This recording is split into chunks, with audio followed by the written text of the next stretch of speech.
অতীত থেকে তার কোনো শিক্ষা হয়নি।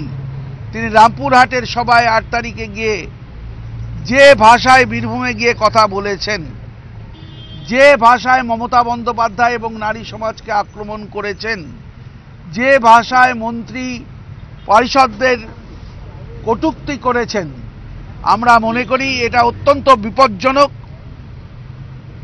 সিপিএমের চারিদিকে যে কুৎসা এবং অপপ্রচারের রাজনীতি চলছে, আনিসুর রহমান তাকে কিছুতেই প্রতিযোগিতায় থামানো যাচ্ছে না। আমাদের বিধানসভার সমস্ত সদস্যদের তরফ থেকে আনিসুর রহমান 75 ডোমকল বিধানসভা কেন্দ্র তার বিরুদ্ধে স্বাধিকার ভঙ্গের নোটিশ দিলাম।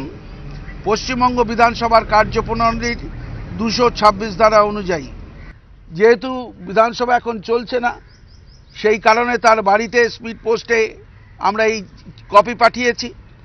শুধু তাই নয়, বিধানসভায় বিরোধী দলের যে বসার জায়গা আছে সেখানে গিয়েছিলাম, তখন প্রথমে তারা চিঠি নিতে চাননি, পরে বিরোধী দলনেতার সচিবালয়ে গিয়ে আমরা চিঠি জমা দিয়ে এসেছি যাতে তিনি চিঠিটি পান।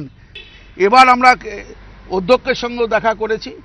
সুতরাং আমরা প্রিভিলেজ কমিটিতে সর্বশক্তি নিয়ে এই ধরনের নীচতার একজন বিধায়ক, অনেকে আমার কাছে বলেছেন আমাদের বিধায়ক হতে লজ্জা হচ্ছে, অনেকে বলেছেন আমি স্ট্যান্ডিং কমিটির যেখানে আনিসুর রহমান আছে সেই স্ট্যান্ডিং কমিটির থেকে আমি পদত্যাগ করতে চাই, এর সঙ্গে আমি একসঙ্গে বসতেই চাই না। উনি তারপরের দিনও বলেছেন যে উনি যা বলছেন ঠিক বলছেন।